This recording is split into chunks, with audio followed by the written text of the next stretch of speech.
Whenever you read these deep studies about why startups failed, communication between either the co-founders or key players is always in that top three. Fundamental to startups is disagreement, really, isn't it? You're changing the status quo. How do you balance all these different innovative ideas? There's going to be a lot of disagreement. How do you manage that?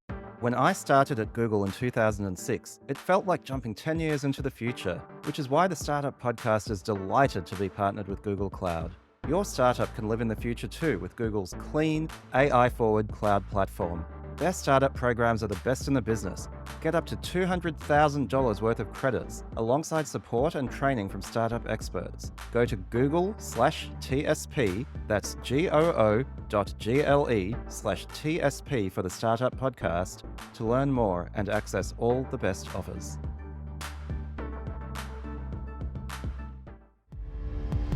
You're listening to the Startup Podcast, a show focused on helping you build, run, and invest in Silicon Valley-style startups. Whether you're an investor, founder, or operator in a startup, you'll gain insights on the principles that power high-growth disruption the way Facebook, Google, and Uber do it. The conversation starts now. Hi, I'm Yaniv. I'm Jenny. Chris is away resting his voice after his surgery, so today we have Jenny Rudd joining us to talk about communication. I believe that the soft skills are actually the hardest to get right. There's nothing easy about soft skills, and they're enormously impactful to the success of a startup. So I'm really excited to jump in with Jenny about the importance of communication and how you can get it right at your startup. Now, Jenny, just before we jump into the meat of the topic, we'd love it if you told us a little bit about yourself and your background. Oh, lovely. Thanks, Yaniv. So my name's Jenny Rudd. I live in Aotearoa, New Zealand, and I'm the co-founder of DisputeBuddy, which is a tech startup which improves access to justice. We are just about to build our MVP, so we're very excited. Background-wise, I bought a failing regional magazine with my husband, Matt, and we made a very successful exit after launching an international title and growing multiple revenue streams. I'm really, really passionate about using data to increase the amount of venture capital deployed to women-led businesses, because when we invest in everyone, we all win. Absolutely. Couldn't agree more. So thanks so much for coming on, Jenny. You'd suggested this topic of communication, and I was really excited that you did that because it's something that I care about a lot and I think about a lot. And I see the importance of. But as with a lot of these things, everyone thinks they understand what they mean about communication, but actually we rarely have a good definition of it. So we thought we would start here and talk about what communication really is. Yeah, I think that's such a great point. There's a lot of words in startup world where we use one word to describe a lot of things like failure or growth or communication or relationship or mentor. And when you say that one word, every single person who hears it has a really different view built from their own experiences of what that means. And there you go. That's just what communication is, isn't it? So how might we really understand each word that we say? What does that mean for someone else? And when they speak or they write or they do something that imparts information to you, how do you make sure that you understand what it is that they're trying to tell you? And what are you bringing in from your own background that's affecting the way you understand? I mean, that sounds like a whole lot of words when someone just probably says, hey, how are you? But, you know, if you start thinking about it like that, you really do realize how easy it is to miss meaning between two people. Yeah, I actually think communication is absolutely magic. And one of the ways that I think about it is you are really using primarily words, but not only words, and we can talk about that a bit as well, to influence the state of someone else's brain. We've each got our brains floating in their jelly with their senses, and inside that brain is a model of the world, an understanding of how the world works and the state of everything. And in communicating with someone, we're actually trying to change their mental state, their beliefs, their understanding about the world, their emotions. And that is very powerful. I think that's why when humans developed language, that massively increased our ability to influence each other. And that's why we were able to create such complex organizations and societies. So I think it's one of those things we take for granted, but it's like this crazy superpower, which is reaching inside someone else's brain and changing it. And if you do that right, you can only imagine the possibilities. That's so interesting that that's how you see it. I agree with you that there's something like really magical about, let's say, this situation here. Before we got on this call, we don't know anything about each other. We both know that we're interested in communication. But at the end of this call, your brain and my brain is going to be changed forever based on what we talk about in this call. And all the stuff that we're going to talk about we're not going to loads of other people. We're just going to exit the information in our brain and listen to the other person. So it's interesting that you see it as a way to influence other people with what's going on in your own brain. I see communication as a way to swap back and forth constantly so that you can iterate your own information in your own brain so that you can follow the path that you really care about. I agree with that. I think those concepts aren't incompatible, right? When you have two parties communicating with each other, there's this iteration that benefits both parties. And that's really the power of communication. It's that iteration. That is the bit that's really important. So people get really hung up on their own view, don't they? Like, hold strong opinions lightly. That's a phrase that you hear knocked about a fair bit in a kind of VC world, which is probably based in things like doing customer research. So you hold your own view, but you need to be able to take on feedback and information and listen carefully to make sure that you're not just validating your own view that's not going to have product market fit, or whether you actually listen to the market. So this iterating, how do we really carefully listen to what someone else is saying so that we can go, actually, I think the way that I thought before is not quite right. I need to take this on. So you've got all these other weird things like ego and confidence and excitement and things coming in the way as well. Absolutely. And that kind of leads into the next thing we wanted to talk about, which is, why is communication so hard? We have language. Most of us have had over a decade of schooling and a huge amount of socialization, and a lot of that is focused around communication. And yet, I would say your average person has some very serious deficiencies in their communications. It's not an easy skill to master. Why is that? I think it's because we don't talk about how to do it properly. I think that we are partly conditioned to make sure that our opinion is heard, and we're quite egocentric. So it's sort of more important to us that our opinion is right. If you loosen off with that ego thing and you start thinking, well, why is communication so hard and what do I really want out of it? If I want to grow my business or I want to grow my relationships, it shouldn't really just be coming out of you. It should be you kind of listening a lot to the other person. But then can you ever remember, Yaniv, at school, anyone saying, I'm going to give you some tricks and tools for how you can work out what the other person is actually saying? That just doesn't happen, does it? So there's a lack of skill. I completely agree with that. And as you were talking, I thought also a lack of intentionality. We spend all our time communicating, but not necessarily thinking what our goals are when we're doing it. And you mentioned there are a lot of human aspects bound up in this around ego. And obviously one of the most classic forms of poor communication, I feel you called me out when I said that I view communication as being about influencing what's in another person's brain, is it is too much about something outward focused. Maybe particularly with men, it can be a bit of a dominance effect. It's like, can I influence your brain while protecting my brain from having to change at all? And first of all, unless your aim is dominance, and perhaps it is at times, that's not going to get you what you want because you haven't actually figured out what you want to get out of that communication. So if you view communication as a tool, tools are neutral, right? You can do anything with a tool. You need to put intention behind your usage of the tool if you want to get the most out of it. You said a couple of things in there that really get me going. One of them is like intention. So whenever I go into anything where I know that there's going to be a conversation, I always think beforehand, what's the best outcome? And so when I think of what's the best outcome, I try and think of what is the best outcome for me and the things that I'd like to achieve. And they're usually stuff like, I want to get further ahead with this, but I would like to do it in a way where we both win. And I would also like to deepen my relationship with that person. So those are usually the three things I go into things with. But also I try and imagine, what is it that other person's given me in my relationship with them that I know about them? How might I understand what an ideal outcome for them might look like? Because often people won't tell you what the outcome is that they're going to conversation with. And also we can't do that in every single conversation that we have. So I'm trying to go, okay, I'd like this outcome. That outcome also looks like a good place for the other person. So I'm going to manage my own behavior and the way that I listen, and I'm going to try and listen out for more stuff with them and try and repeat it back so I can make sure we both get that same outcome. And usually if you can get there, then you've deepened your relationships, you've got more trust to build on. You don't build resentment because that's a disaster to build on resentment. And you learn a lot more and you get more used to just taking on other information and changing your own mind quite quickly. I do often try to start a meeting or some sort of work discussion with, what are we trying to achieve? It's surprising how often people enter a conversation or a dialogue without a clear sense of what they're trying to achieve with that communication. And of course, if you don't know where you're going, you're not likely to get there. But I'm interested also, you mentioned ego and emotion. I reflect on myself that ego and emotion, various less frontal cortex parts of your brain get involved in communication very often. And when they get involved, they often make things harder rather than easier. What are your thoughts and reflections on that?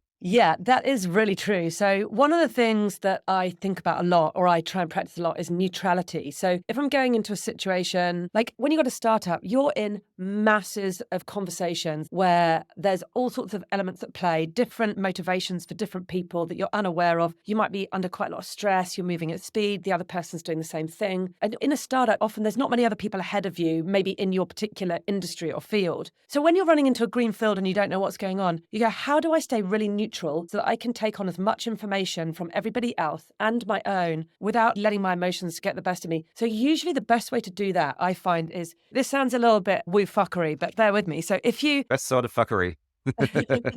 yeah, that's right. If you stand outside of your brain and you look at yourself and the other person, you go, what are the things driving the things that I'm saying? What's in the engine room? If I go, no, we have to do it this way, am I saying that because this is the most efficient way of doing it? Am I saying it because I feel under pressure because of something else? Or am I saying it because I've experienced something else? Or just I don't want the other person to win, or whatever it is? If you can stand outside yourself and examine your behavior, your motivations for saying something, and do the same thing for the other person. So when the other person's saying, I refuse to ever work for you again, you're an absolute asshole, I'm not doing that thing with you. If you can stand outside of that, instead of just hearing, oh my God, that person's really belligerent and rude, and I'd probably feel the same. If you can stand outside of it and go, what other things going on in their engine room that's making them behave like that? You're able to then go and resolve either those bits or understand them more deeply so that you don't allow the things that are being said to affect what's going on, but you look at the stuff around the edge. Obviously, that's a hell of a lot to be doing in a simple conversation, but the more that you reflect on those conversations that you've already had in order to understand your part and the other person's behavior in it, the better that you get at staying neutral in future conversations, I think. And that really is a lot about mastering our emotions. And I'd say this is less woo fuckery and more we all need therapy. I feel that nowhere more than in communication is there this tug of war between our reptile brain and our highly evolved human brain. That's where it gets really difficult. It's easy to feel attacked in a communication. It's easy to feel undermined. There is a lot of discomfort in having to change your mind and having to listen, in having to negotiate. And if you let those more primitive parts of your brain dominate the conversation, as many people do, and as I know I definitely can get caught up in, it can be very difficult to maintain that neutral beginner's brain where your aim is to learn and to achieve outcomes and to make communication purely a tool rather than some sort of reflection of your identity. That's such a good point. So on that, my husband and I have got like a whole kind of football team of teenagers that live with us. So they face the most complex situations in their life that me and you have definitely not faced as teenagers. So one of the things that we encourage them to do, we will sit down and we'll go through that communication with them retrospectively. And we go, okay, you said this, then they said this. What do you think happened there? Can you see how when you said this, what do you think the other person felt? And so we help them pick apart what they've already done so that then they can use that to influence their future behavior, which is really funny because we do that everywhere. Like we do that in everything else. How can we go back and look at what we did so we can improve the future? But we don't do it with communication. Why don't we encourage ourselves to record conversations with people, especially difficult ones, and then go back with like a kind of neutral, open mind with someone who's really skilled at this and pick it apart to go, this is where you directed this. Can you see it? Because when you're in it, you can't see it. It's a no-brainer, isn't it? So we are the Startup Podcast. I think this has been a fabulous conversation so far. And now I'd like to bring it in a little bit to talk about communication in the context of a startup and why it is so important. It's important everywhere, but the key aspect of communication within a startup, even from the earliest stages. So one of the reasons why I suggested this to you, Yaniv, is apart from quite passionate about how we use communication, is whenever you read these deep studies about why startups failed, communication between either the co-founders or key players is always in that top three. Like it's always in there. And I think, oh my gosh, if it's always in there, why isn't there more around about how do you change that? How do you sort it out? Because if you think about communication with your co-founder, well, I look at DisputeBuddy. So Vicky Smith, my co-founder, and I, we didn't know each other before we started DisputeBuddy together. We weren't in the same circles. We don't come from the same background. We live in the same town, Tauranga, in New Zealand, but we literally don't know each other at all. We met through an angel dropping clinic, which I am part of through Enterprise Angels, which I'm a board member of. And Vicky came in with an idea. She's already got a tech startup called Sea Spray. She came in with an idea for DisputeBuddy. I could see it immediately. So I was like, that's wicked. Let's get together. So I could see straight off the bat, I was like, oh my gosh, we don't even know each other. How do we stop ourselves from falling out? Or how do we build disagreement? Because fundamental to startups is disagreement, really, isn't it? Fundamentally, how you're changing the status quo. That's the first thing. How do you balance all these different innovative ideas so you can bring out the best? So there's going to be a lot of disagreement. How do you manage that with someone you don't know? One of the things that I like to say about startups is that they are learning machines. Fundamentally, you are in this process of you've got this idea and you need to learn how to make it a reality in the world, especially at the early stage. But for a long time, really, before you have product market fit, you are learning how to actually create that business. You're discovering that. And so there's this huge element of gaining and utilizing knowledge. And as soon as there's more than one of you, you have multiple brains. Again, I'm going to come back to this sort of idea of brains influencing each other and helping each other is multiple brains, each learning things about the world that are useful for the startup. If you want to have a maximally effective startup, what you need to do is make sure that those brains are synchronizing over time. And there are two reasons for that. The positive side is if I learn something and you learn something else, and we bring those two learnings together, we can generate new knowledge that couldn't be possible if we each kept those learnings to ourselves. So if you want to learn quickly, if you want to cross-fertilize ideas, then there needs to be this really strong communication, keeping that knowledge in sync. And not just the knowledge, but the synthesis as well, right? Like, what have we learned from that? How do we update our model of the world, our view of where our startup fits into the world based on the things that we've learned? The downside as well, which is really dangerous, is if you don't communicate, then your views, your models of the world start to diverge. So you both think you're building the same thing, or you all think you're building the same thing, but based on what you've learned and based on the conclusions that you have drawn from what you've learned, you start to get different ideas about what your startup should be and what the product should be. And not only is that supremely inefficient because it leads to a lack of alignment, and actually we had a whole episode on alignment and its importance earlier on in this podcast, but it will ultimately lead to disagreement and conflict. And one of the key reasons for startup failure is co-founder conflict. This is where the communication's key, because let's say I would go to a meeting, I'd ring up Vicky and say, I just met this guy. He just talked really extensively about this area that we've got a problem with. These are all the things he said. Usually what I do is I preface it by saying, I want to tell you that I don't have a strong view either way on what he said, but I'm just going to repeat to you verbatim what he said. So then Vicky knows that I am not trying to convince her of a particular way. So she's able to feel a bit more receptive because she knows I'm not trying to influence her. So I'll repeat verbatim what this person said. And then I'll usually stop and say either, what do you think? What's come up there for you? What are the bits that come up? Or I'll say, this is what I think. But I'm really careful to go, okay, I really want to hear what Vicky thinks. And then we always give each other space before we go and make the next decision for the business, because I think really quickly, I make decisions really quickly, I can take in information really fast and just go. Vicky has got a completely different way of seeing the world. She likes to synthesize things in a very different way. So some of the things that we've had to learn between us is, how do we manage that when we've got a bit of information that comes in? How do we choose the way forward in a way that equally values both of our thinking? That is where I think some of the crux of communication is. How do you get out of the quieter, more introverted group of people their information, and how do you hold back the extrovert? Well, not hold back, but how do you not allow the extroverted people to always make the decisions? I'd love to hear a little bit more about how you can use communication to uncover great innovation that would otherwise get lost, and in particular, how you can be more intentional about balancing people's different communication style, bring out the ideas of the introverts, keep the extroverts under control, and so on.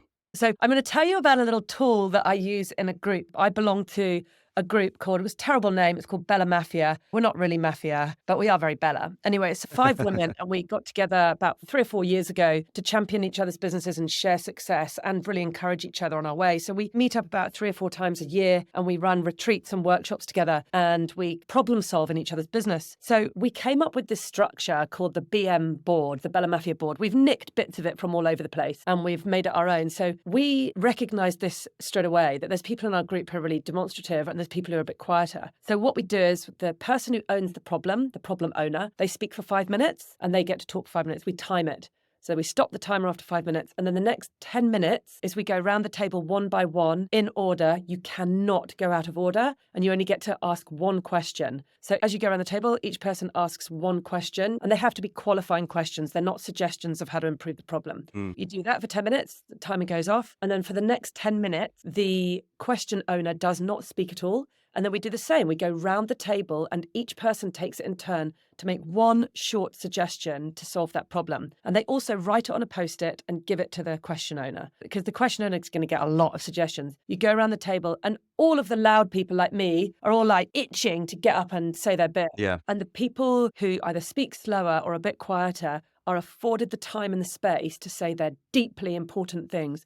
And what you often find happens is within that 10 minutes, instead of like in a traditional meeting where the loud person starts speaking and everybody just follows their idea and talks about their idea, what happens is each person around the table is afforded the opportunity to talk a little bit more about someone else's suggestion or a new one of their own. So you start to hone in on one or two suggestions to solve this problem. And very rarely is it just always the loud person. It feels really equal. At the end of that 10 minutes, the buzzer goes off again. And then the person who owns the problem gets to feed back to the group for 5 minutes which one they're going to go with. It is 30 minutes, this structure, and we do them all day over 2 days and smash out loads of problems. It's phenomenal. As you were speaking about that, it made me reflect on COVID, or at least remote work. I felt it had a big improvement in terms of the quality of meetings and balance. And one of the biggest innovations, as strange as it seems, is the little hands up tool that they have on Google Meet or Zoom. It became a norm both at my previous company where I was working on Circular, my current startup, to expect people to put up their hands. And so you went from a mode where the loud people in person were just always talking over each other, interrupting, never leaving space for anyone to talk, to the creation of space for everybody. But it occurs to me that it's not enough. It creates a more orderly meeting. It means some people who maybe are not comfortable jumping in aggressively now get to speak. But you still find that the loud people speak more, and then there are some quiet people who are less comfortable speaking up in a group and they won't put their hands up. And so what I like about that BM board is the forcing function. The fact that you're not relying on people to use the tool. Everyone has an assigned role and the tool dictates how that happens. It is staggering the kind of results we've had out of it. I was describing it to someone recently and they said, oh, that's very Scandinavian to take it in turns to go around a table. I haven't run meetings in Scandinavia, so I wouldn't know. But the other thing that you're talking about there on Zoom calls, another thing that cropped up, I really liked this. It was right at the beginning of COVID. I belong to an outfit called CEO. They're now called Corylus, but they invest in women-led businesses. I've been part of it for about 4 years. And at the beginning, they got onto Zoom super quick. They got onto the structure of how to manage really good calls really quickly. And I went to a workshop where they talked about how to use tools on Zoom to stop the loud people from talking over everyone all the time. So there's the hands up thing, but they also did this other stuff. Like they said, write in the thing that you'd like to talk about. So everybody writes in the thing, then all of the ideas get posted in the Zoom call, and then everybody gets an equal chance to vote on one of those things. So that also removes people talking over each other. They did another thing where they showed us how if you wanted everyone to answer a question, you just say to them, here's the question, everybody type it in the chat. And then when I say 1, 2, 3, go, you press return and put it in the chat. So all of these little tools, they sound little, but they're real levelers, aren't they? They really level out the opportunity for loud people to talk all the time, and they bring in introverts. Because it's all typed, the really good ideas just come to the top. It's not the most persuasive people, which I think is fantastic. It's funny. I'm getting a little tingling spider sense from the hypothetical mental model of the listener who might be listening to some of this and saying, I'm an early stage founder. I am just trying to make this thing work. This all seems a little bit soft, a little bit foo-foo, right? And I encourage you to keep listening to this episode and to take these thoughts seriously, because I speak from experience. The amount of time that is wasted, the amount of great ideas that are lost by poor, informal, sloppily conceived, unintentional communication is epic. So you could call this slowing down to speed up, whatever you like. If all you are doing is nose to the metal, thinking about how you actually coordinate with each other, you will be pulling in different directions. Again, please listen to our episode on alignment if you haven't already, or re-listen to it. Chris and I think it's one of our most important episodes. And I think this episode, Jenny, is a great companion to that. You cannot make progress if you're not pulling in the same direction, and you're not going to be able to pull in the same direction if you are not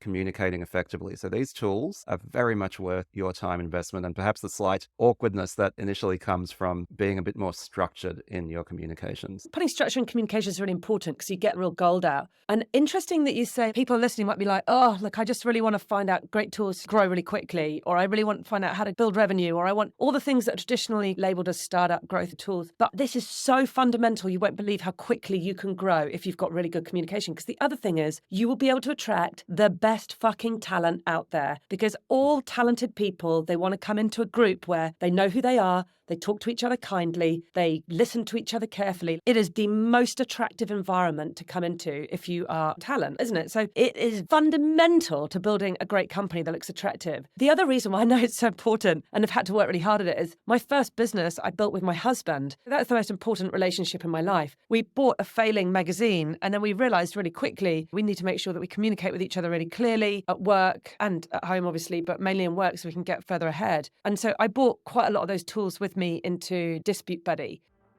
The Startup Podcast is brought to you by Google Cloud. We use Google Cloud at Circular, and I'm happy recommending it as the best cloud platform for your startup too. Go to goo.gle/TSP for the Startup Podcast to learn more and access all the best offers.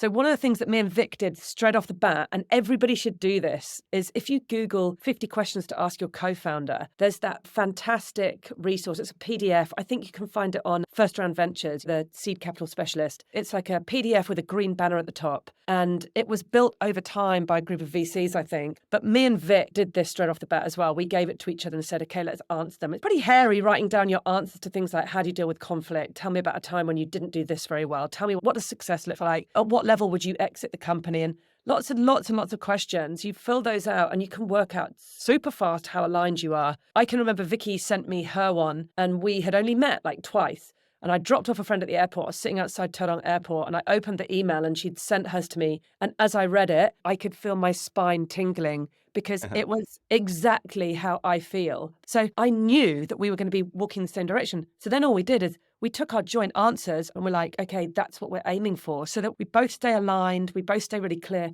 And then there's also lots of opportunities for us to crop up and go, I don't feel like that anymore. I want to talk about the fact that I don't want to do this anymore. So every week we have what we call a hui hui. Any of the New Zealand listeners might know what this word is. It's a Māori word, which means like gathering and getting together. It's just a quick check-in, like a stand-up. But one of the things that is in there is called See It, Say It.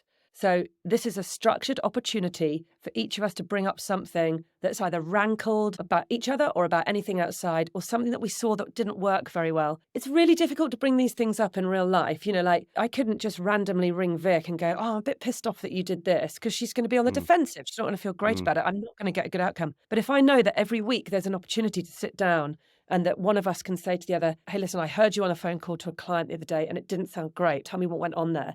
Then both of you are ready in that little moment that you're both going to say something that potentially is about feedback and about how to improve, or that you've done something that hasn't been very helpful. So you're not defensive in that moment. You know that you're going to hear something. Let me tell you, Yaniv, I usually get one every week. I wish I got more. We did say we were going to talk a bit about feedback, which is a key type of communication and a super important one. Again, you'll see, Jenny, I like to take a theoretical approach to these things before diving in. One of the ways that I think about it is nearly about information theory and learning domains. Whether you're a human or a computer or whatever, you're trying to learn about something. There are a variety of characteristics of that learning domain that affect how easily you're able to learn. And it's mostly to do with the feedback cycles. How frequently do you receive feedback? How quickly after your action do you receive the feedback on whether it was a successful action or not? How accurate is that feedback? Again, we're talking about our mental model, right? We're learning. All of these things allow you to update our mental model more effectively. So what is a difficult learning domain is one in which feedback is infrequent, it's slow, it lags, right? You take an action, you only find out a year later whether it was a good idea or not. Those are difficult learning domains. Now, some learning domains are just naturally more difficult than others. But if we give each other that gift of feedback frequently, if you say, hey, you did that, it didn't work for me. You did that, here are my thoughts on the impact it had. And of course, positive feedback as well. You did that, it was great, and this is why. You are helping the other person learn and grow and become better in their role much more quickly. And so again, in a sense, we're influencing someone's brain, but with feedback, we're doing something incredibly powerful, which is we are accelerating their learning. And if we're working together, we should absolutely be wanting to do that. And you should always be wanting to receive feedback, because you will always want to be accelerating your own learning. I think that's true, but there's a massive piece in there that is really important, and it's called intent. So when the person who's giving the feedback, what is their intent? Are they trying to have a dig? Are they trying to fuck you off? Are they hurt about something because what you did, whatever it is? Or have they got the intent that, oh my God, I think you're really onto something. I think you're missing a trick here. I can see where you can improve. So first of all, what's the intent behind the person giving the feedback? That's huge. And whenever you give feedback, you should always give it in this model of knowing that it's relatively hard to take. So one of the rules that we kind of instill in our family, in my marriage, in our business, everything is we commit to never saying anything to intentionally have a dig at or hurt or in any way hurt the other person. And then the other side of it is you've got to commit to knowing that every time that person says something to you that you're not going to like, they're not saying it to hurt you, and it's on you to listen to it. So if you can start off in that space, again, that sounds a little bit woo-fuckery, but It's vital to create this sort of like positive environment for feedback. And then if you're the one giving the feedback, I do feedback loads. I'm used to it because when I used to own magazines, it was just constant feedback. Like you're producing masses of features for magazines and videos for clients and photo shoots and things. It's a constant round of to writers. Can you change this? That's not quite right. Can you do this? Photography. Oh, can you adjust this? Styling all the time. And also clients to me, because it's their money, they would quite often say quite cutting things because they're under pressure and they're stressed and they're nervous about featuring in the magazine. So at the beginning, I was terrible at receiving feedback. It felt really personal. But after a while, once I removed all that, I was eager for it because I could see every time someone touches it with their opinion, you should improve this product. So with feedback, I tend to use this structure. You can call it whatever you like, a shit sandwich, rosebud thorn, whatever you want, but it usually should take 3 forms. And I usually do feedback written so that people can take time to digest it. I say, what went well? What was a pain point and what's an opportunity to improve it next time? So that then the person reading it can disregard it if they want. But they also know some specific actions on how they can improve the thing. Usually I'd say that top level of communication should be in person. Number 2 is on Zoom, like video. Number 3 is phone call. Number 4 is text. And number 5 is email. But if you're going to give feedback, I think written feedback on an email in that structure is really good because it gives you the opportunity to say it in the most encouraging and generous format. It comes back to our point earlier on about communications in humans, where we have these 2 parts of our brain fighting each other. So in principle, as long as the feedback is useful, you should be happy to get it. But we are humans, we're social creatures, we have emotions, we have a whole bunch of fight or flight responses. And so in the case of humans especially, which is mostly what we're dealing with, although I've got a ChatGPT tab open, so maybe that's changing, you need to be quite intentional with your feedback. One of the phrases that seems trite but is deeper than it seems is that feedback is a gift. The reason it's deeper than it seems is if you think about what a gift is, it is something that is given with the intent to bring joy or value to the other person. It is carefully selected. It is carefully packaged. It's wrapped up, it has a bow put on it. And then receiving a gift, there is an art to that as well, right? You need to be gracious. You need to always be thankful. You need to say something nice about the gift, even if it's not a gift that you value. And I think that's sort of the protocol that is appropriate for feedback. Both the giver and the receiver have somewhat of a role in this nearly ritualistic thing. And if you deviate too far from the role, as well as your intent, then you will not have a good feedback session. I absolutely love that, Yaniv. That's really great. And if you think about communication, that little bit there that you said, feedback is a gift, and this is why. Let's say in your own business, you said, I want to encourage feedback. Once a week, we're going to do a feedback session. And at the start of it, you did that. This is the role of the giver. This is the role of receiver. Then you just start to build a culture of this is how we give feedback. And they just do it everywhere. So I just think that's beautiful. I absolutely love that. I will be stealing that and I'll be using it forthwith. But yes, feedback is an absolute gift. I love it. And by giving feedback to people on all sorts of different things, I have opened so many doors of possibility. Because also, you're saying to someone, I deeply respect the effort that you're putting into your thing, and I want to match it by supporting you to grow it better. If you don't want feedback, that's fine. Like, you don't have to take it. But I think there's another point in there about feedback. You could do the same job for like 30 years, and you could just maintain the same level at it. If you're some kind of office worker, you just do the same thing every day, every week, every year. You do it for 30 years. You don't get any better at it. You don't get any worse. Is it Malcolm Gladwell that said, you do something for 10,000 hours, you can master it? That's only true if you add in really strong feedback loops. So you have to go out and search out feedback. And that might be easy to do in some ways. But when it comes to asking people to tell you what a shit job you're doing, most people do not like to do that. They are not comfortable because even though you might say, no, tell me, I really want to hear the feedback. The person tells you and then you're like, oh my God, I don't even want to look at them for the next 2 weeks, So there is a lot going on in there. And all of this comes back to this neutrality.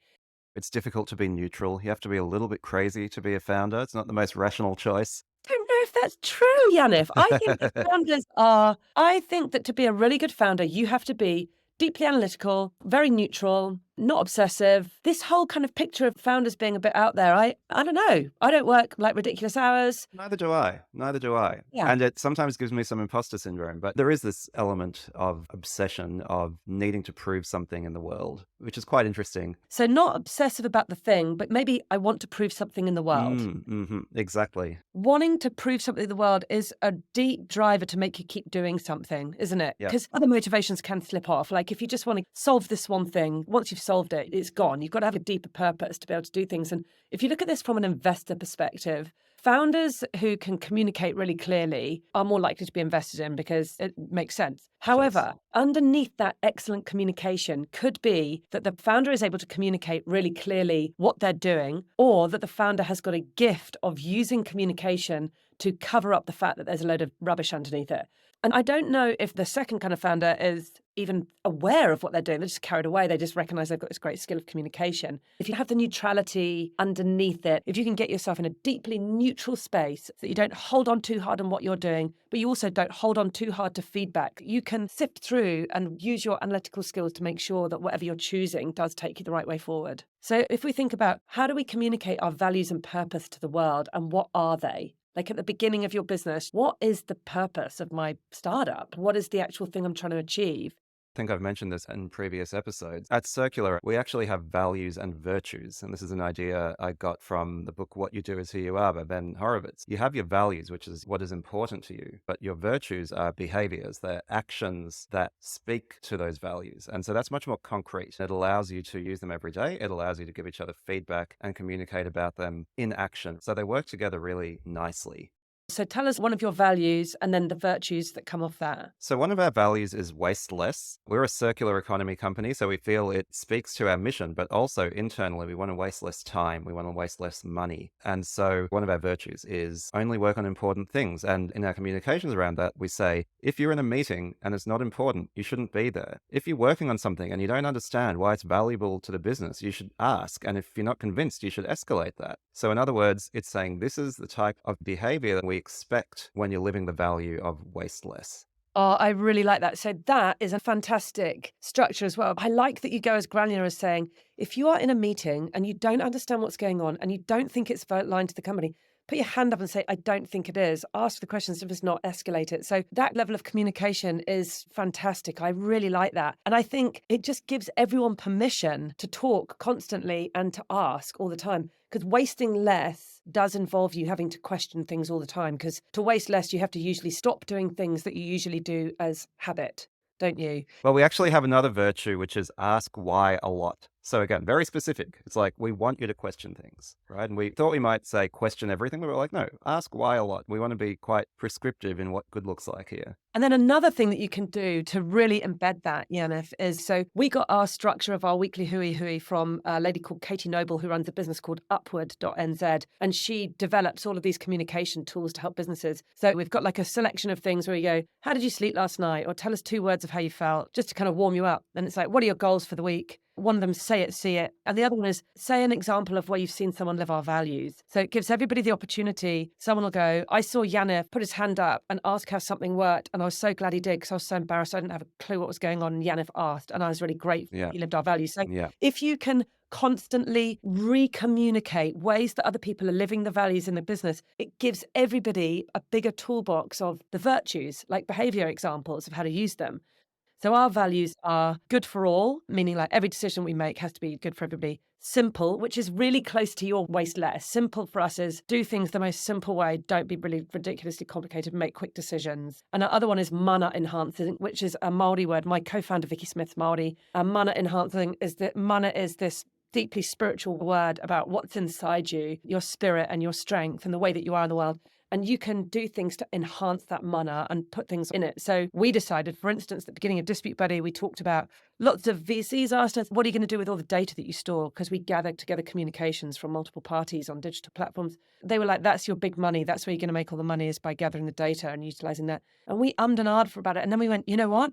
It does not enhance anyone's mana if we use their data and sell it. It's not good for everybody if they don't have sovereignty over their own data. And it's not simple. We just booted it straight away. Yeah. So we were able to bring those values as a lens to look through for our business decisions. So Jenny, I feel this sort of brings it back to the beginning, in a sense, when we are saying that in order to work effectively as an organization, the superpower of an organization is that we are able to influence each other's brains. And more specifically, I would say, to keep each other's brains in sync. We believe the same things about the world and about our plans. I think everything we've talked about, whether it's values or feedback or sharing learning or anything like that, this is really about creating, you could call it an operating system inside your organization for keeping our brains in sync. Values are saying, these are the things that we all believe. We've communicated it clearly, so there's no ambiguity about that. You talked about those 50 questions you should ask your co-founder, right? This is about making sure we share the same assumptions, we understand how each other work. All of these things, conflict, feedback, we are making these adjustments in each other's perceptions of the world and our beliefs so that we're actually able to stay aligned, we're able to stay out of destructive conflict. Of course, constructive conflict is about generating new ideas, right? We're able to stay out of that destructive conflict, and we're able to therefore put maximum effort and apply maximum pressure to our mission, whatever it is, without having to pull in different directions or without simply misunderstanding each other. That is the critical power of this, and why it's not a nice to have. It is at the absolute foundation of being able to run a startup from day one.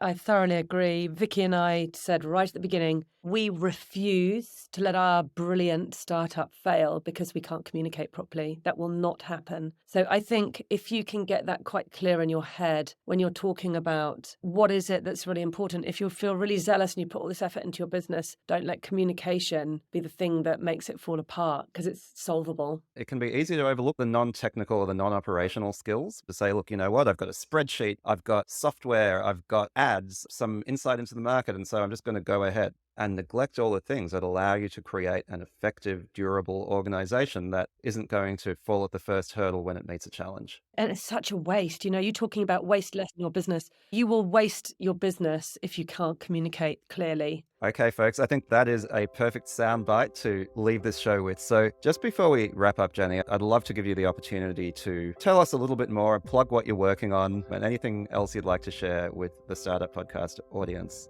Oh, well, that is very, very kind. Well, probably the project that is dearest to my heart at the moment is, everybody's probably seen that only 2% of venture capital globally gets deployed to women-led businesses.